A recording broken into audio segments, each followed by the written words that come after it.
tour d'avance avec France Bleu. Bonjour, c'est Christian Prudhomme, le directeur du Tour de France. 9e étape, 5 juillet, de Pau à Larens. Là encore, une grande étape de montagne par les pentes redoutables du col de la Hourcère, puis du col du Soudet avant de finir par le col de Marie-Blanque avant de plonger vers Larens. À la veille de la première journée de repos, c'est dire que les favoris voudront briller. Étape essentielle sur les routes des Pyrénées-Atlantiques. Le Tour, c'est dans 2 mois, mais France Bleu y est déjà. France Bleu. Un tour d'avance sur France Bleu.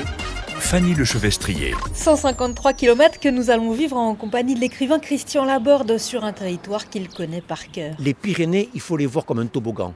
Vous grimpez un col, vous descendez, il n'y a pas de répit. Donc on est sans arrêt en prise. Et confirmation dès la première ascension, kilomètre 58, le col de la Hourcère, aussi éreintant qu'époustouflant. Un col inédit sur la route du Tour, mais alors, il vaut le détour, c'est splendide. Un petit peu moins, je pense, pour les coureurs qui vont bien en baver. C'est épouvantable. Alors moi je le dis aux coureurs d'aujourd'hui, n'attendez pas le dernier col pour attaquer. Attaquer à la façon Robic dès le premier col. Le spectacle sera magistral. Bon, en attendant, le spectacle, c'est qu'on est bloqué à la station d'Issardes. On n'est pas très bien pour repartir. Il y a le chien au milieu de la route.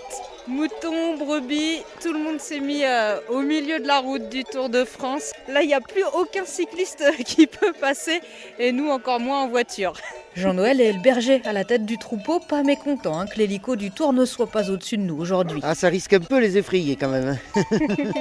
Ils étaient à la ferme, là, on est monté le 20 juin. Parce que si on les accompagne pas, en fait, elles passent où elles veulent. Et elles vont pas entretenir la zone. On les retrouve partout, quoi, vrai. Ouais, partout et où il faut pas aussi. Quand ils vont monter ici, ils vont souffrir en bas là. Il y en a qui me disent que c'est très dur. J'ai demandé à eux, ils m'ont dit que c'était plus dur que l'Aubisque. Je peux faire monter à pied. En voiture, c'est pas mal aussi, jusqu'au mythique col de Marie-Blanque, kilomètre 135. C'est la régalade quand même cette étape. Un col situé à seulement 1035 mètres d'altitude, mais qui grimpe sec encore. En témoigne ce cycliste à bout de souffle, allongé dans l'herbe. Laure, elle, est fière d'être arrivée tout en haut. Ouais, bravo! Ah bah il y a même la vache qui félicite. Merci! Mais à quel prix? C'est chouette, non? C'est génial. Un col qui rappelle aussi des souvenirs à Christian Laborde. Pour moi, le col de Marie-Blanque, c'est Greg LeMond en larmes, qui est victime d'une crevaison, qui est distancé et qui se dit que là, il est en train de perdre le Tour de France. Et c'est donc Duclos-Lassalle, en véritable locomotive, qui va ramener sur l'échappée Greg LeMond et sauver ainsi Greg LeMond qui va gagner le Tour de France. Mais allez, cap sur La Rochelle, tertre demain de la première journée de repos du Tour, ce sera pas du luxe. Retrouvez un tour d'avance chaque matin sur France Bleu. En partenariat avec l'équipe. Un tour d'avance chaque matin sur votre France Bleu.